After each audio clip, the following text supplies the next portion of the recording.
Covil Rubro-Negro, tudo bem com vocês? Neste sábado, o Flamengo foi ao Mané Garrincha, em Brasília, levou 60 mil torcedores para acompanhar a vitória de virada em cima do Criciúma por 2-1 pela 18ª rodada do Campeonato Brasileiro. Antes de falar sobre esse jogo, eu preciso lembrar você que já está disponível o clube de membros aqui do Covil Rubro-Negro. Clica aí no Seja Membro e escolha uma das 3 faixas. Começa em R$ 2,99. É o preço de um cafezinho, de um refrigerante e você ajuda demais aqui o trabalho do Covil. Tem um grupo de WhatsApp só para quem é membro, para você conhecer rubro-negros de tudo quanto é lugar nesse mundo. Tem emojis exclusivos para usar em qualquer uma das lives aqui do canal. Você tem também vídeos exclusivos para quem é membro, vídeos que chegam primeiro para quem é membro do canal, sorteios, uma infinidade de vantagens. Então clica aí no Seja Membro e venha conhecer os 3 níveis, venha fazer parte desta família. Agora sim, vamos falar desse jogo, meus amigos. E olha, marcou como o retorno dos uruguaios, né? Depois da Copa América, que graças a Deus acabou, o Flamengo agora tem de volta Vinha, Varela, Arrascaeta e De La Cruz, que estavam fazendo falta demais. E no departamento médico, Cebolinha também voltou, foi inclusive escalado como titular. Porém, o ponto negativo, né, dessa partida foi ter levado para Brasília, né, com todo respeito à mulambada de Brasília, que é muito grande, né, a nação em Brasília é com certeza a maioria, mais da metade da capital federal, como em tudo quanto é lugar nesse Brasil, mas o Maracanã está parado por alguns dias, desde aquele jogo com o Fortaleza, para troca de gramado, né? Já estava ali muito ruim, 2 clubes utilizando o Maracanã, a empresa não é muito boa, a condição atual de estiagem, tudo contribuiu para o gramado do Maracanã ficar ruim. Só que levaram para Brasília, que é pior ainda. O estádio mais caro da última Copa do Mundo realizada no Brasil é um pasto, né? Todo mundo sabe, desde que foi reinaugurado em 2013, o estádio de Brasília não tem uma boa conservação de gramado, estava muito pior do que o Maracanã, cheio de areia, cheio de buracos, realmente um risco para atletas tão valiosos como os nossos, né? Por mais que seja administrado, tem o naming rights de um dos patrocinadores do Flamengo, o Mané Garrincha não tem condição nesse momento de sediar jogos da Série A do Campeonato Brasileiro, é uma verdade, resta aceitar. Como eu disse, tivemos aí retornos importantes, né, para ajudar o Tite a escalar a equipe. Hoje entramos com Rossi, Wesley, Fabrício Bruno, Davi Luiz e Ayrton Lucas, Pulgar, De La Cruz e Arrascaeta. Na frente, Gerson de ponta direita, Everton, Cebolinha e o Pedro, nosso camisa 9.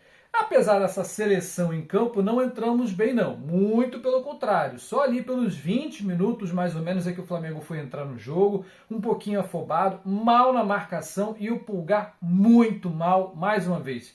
3º, 4º jogo seguido, e olha que entre a derrota para o Fortaleza e o jogo de hoje, nós tivemos aí quase 10 dias, houve uma parada interessante, houve finalmente um tempo para o Tite treinar essa equipe, né? Sem jogo quarto domingo, 10 dias aí de pausa, e o Pulgar ainda assim está muito disperso, está muito fora de jogo, abaixo da crítica mais uma vez. Praticamente estamos jogando sem primeiro volante. Você sabe, Igor Jesus teve uma lesão séria, só deve voltar daqui a 1 mês e meio, 2 meses. O Alan é uma água, né? Desde que foi contratado pelo Flamengo, não conseguiu encaixar uma boa sequência, seja começando como titular, seja entrando ao longo da partida. E o Pulgar tá mal.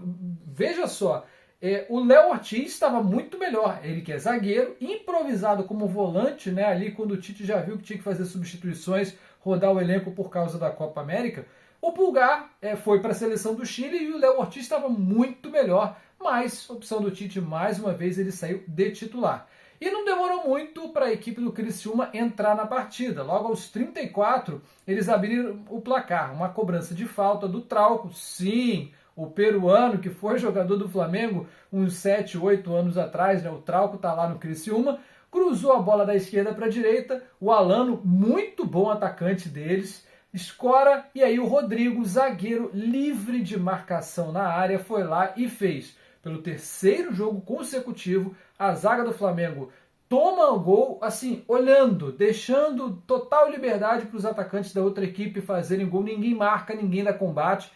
Tá ficando um filme muito repetitivo. E era uma zaga, você vai se lembrar, no começo do ano que não tomava gol. Agora toma gol todo santo jogo. Alguma coisa de muito errada tá nos treinamentos do Tite. E esse gol, logo aos 34 minutos do primeiro tempo, ele deu uma desajustada. O time começou a se perder, sabia da pressão. Terceiro jogo seguido tomando gol, saindo atrás do placar e não está conseguindo virar. Esse é um problema do Tite. Hoje virou, como veremos aqui. Mas o time do Tite, quando toma gol no começo da partida, ele se descontrola, ele não consegue entrar em campo, o pessoal fica muito afobado. Talvez tenha a ver, né, com a falta de psicólogo no elenco profissional do Flamengo, né? Coisas de escolhas da diretoria. O Criciúma, eu tive a felicidade de trabalhar num jogo do Criciúma no começo da semana contra o Corinthians. Mesmo cenário, fora de casa, equipe pressionada. No caso, o Corinthians é um adversário direto do Criciúma na luta contra o rebaixamento.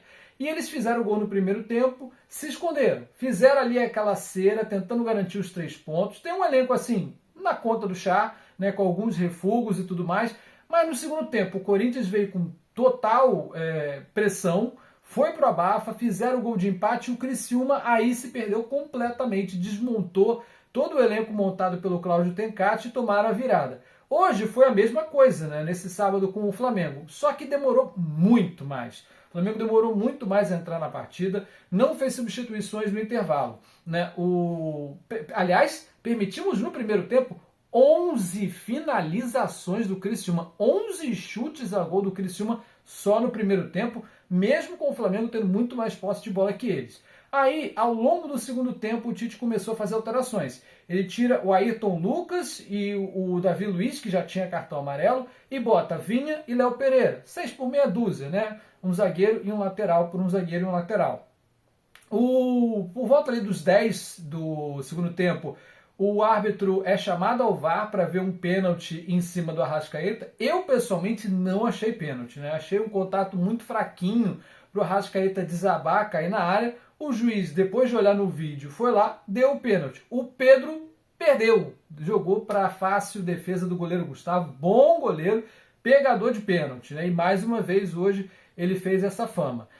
Alguns minutos depois, o Flamengo seguiu indo para cima do Criciúma, mais alterações, saiu o Pulgar e veio o Luiz Araújo. Com isso, o Luiz Araújo foi para ponta direita, o Gerson voltou para fazer a marcação junto do De La Cruz. O Flamengo chegou ao gol por volta ali dos 30 do segundo tempo. Arrascaeta, dia Arrascaeta mesmo, né? Voltou, bem-vindo de volta, Georgiano Arrascaeta. Deu uma assistência maravilhosa para o Pedro fazer com um toquezinho o gol de empate àquela altura, né? Já para botar fogo na partida. O Tite já tinha separado o Gabigol para entrar, ele entrou logo depois da confirmação do gol e entrou na vaga do Gerson, né? Infelizmente o Gerson teve um choque lá com o jogador do Criciúma e acabou saindo lesionado no seu 200º jogo em 2 passagens com o manto sagrado. E aí o Gabigol entra, né, naquele estilo de você tem 15 minutos, vai lá e salva esse resultado. E foi o que o Gabigol fez. Se meteu lá na frente, o De La Cruz um pouco mais recuado, né, já que já não tinha mais o Gerson para fazer a marcação. E aí aos 42 do segundo tempo, né, um lance bizarríssimo, né? O Gabigol dá um chutão, a bola vai parar na torcida. Aí é aquilo, né? O torcedor sempre quer tirar uma selfie antes de devolver a bola. Só que o torcedor dessa vez jogou a bola para dentro do campo. Não deu na mão do Gandula, não jogou para o Gandula, jogou direto para o campo. E aí, 2 bolas em campo. O Flamengo estava no ataque. O que acontece? O zagueiro do Criciúma tentou dar uma de malandro, tomou o drible do Everton Cebolinha e ele viu a outra bola que o torcedor jogou, chuta a bola que o torcedor jogou na bola que estava em andamento no jogo, né? Ele interfere a jogada e aí acontece um lance que ninguém, nem eu, que trabalho com futebol há 15 anos, eu não sabia dessa regra. Simplesmente, quando você joga um objeto estranho e a bola é vinda da torcida, é considerado um objeto estranho, não é a bola que estava no jogo. Quando você joga um objeto estranho para tentar evitar um gol, uma jogada de ataque, para interferir na partida, pênalti. Se está dentro da área, é pênalti. É falta técnica e falta dentro da área, pênalti. O árbitro deu, confirmou para reclamação de muita gente. Eu estava em transmissão e não entendi também, até que foram pegar lá o registro da regra da International Board, e é verdade mesmo. Então o Barreto tentou dar uma de malandro, acabou cavando o pênalti mais infantil da história do Campeonato Brasileiro E dessa vez quem foi bater foi o Gabigol, e ele foi pra galera, fez o gol da virada, ele que não marcava gol desde o jogo contra o Vasco. Aliás, eu preciso falar sobre o Gabigol, porque nesses 10 dias, né, de paralisação dos trabalhos, né, 10 dias sem jogos do Flamengo, teve uma alteração lá no caso, no tribunal, na Corte Arbitral do Esporte. Né? O Gabigol, você sabe, foi condenado em circunstâncias absurdamente suspeitas por suspeita de fraude num exame antidoping lá de 2023, né, durante o Campeonato Carioca. E aí, esse caso no Brasil ele foi condenado a 2 anos, né, com a pena ainda até 2025, ele recorreu, foi ao Tribunal Arbitral do Esporte e lá o efeito suspensivo dele foi, o processo no CAS foi reiniciado, mas o efeito suspensivo segue em vigor. Então, até que haja uma nova formação da corte que vai julgar, né, do tribunal que vai julgar, aí ele pode continuar atuando para não ter prejuízos. E foi relacionado, atuou o 7º jogo, então não vai se transferir, pelo menos não nessa janela. Ele ainda pode assinar pré-contrato, mas está jogando com o manto sagrado. Inclusive, na entrevista pós-jogo, falou, espinafrou mesmo, né? Botou o dedo na ferida, falou que não é assim que se trata um ídolo, mas que ele ama o Flamengo e que quer permanecer. A torcida, inclusive, gritou, fica Gabigol, é um momento importante, eu já tinha falado aqui, que a proposta que o Flamengo fez de renovação para ele é um desrespeito como ídolo, né? Porque não se oferece a um ídolo que tem uma idade muito baixa, uma renovação por apenas 1 ano, porque aí a próxima diretoria que entrar vai fazer o mesmo joguinho, vai ficar a mesma novela, então não acho justo isso com o Gabigol, pela história que ele tem no Flamengo, 4 gols em finais, o único mortal, né, além de Zico, a fazer gol em final de Libertadores pelo Flamengo, e aliás ele fez em 3, 2019, 2021 e 2022. Bom, para falar um pouquinho mais de números do jogo, o Flamengo chutou 15 vezes ao gol do Criciúma, sendo 6 na direção do gol. A equipe catarinense chutou até uma vez a mais, 16, só que só acertou 4. Só que dessas, a pontaria deles foi muito boa. 3 defesas importantes, aliás, 4 defesas importantes do Rossi. O Flamengo bateu muito mais. Eu não reconheci esse Flamengo, porque é um time que joga com a bola no pé e não faz muitas faltas, mas neste sábado fez 21 faltas cometidas pelo rubro-negro contra apenas 12 da equipe catarinense. Vou registrar mais uma vez, condição de gramado péssima, e eu não entendi trocar o Maracanã para o estádio, que é muito pior em termos de gramado e um risco à saúde dos nossos atletas.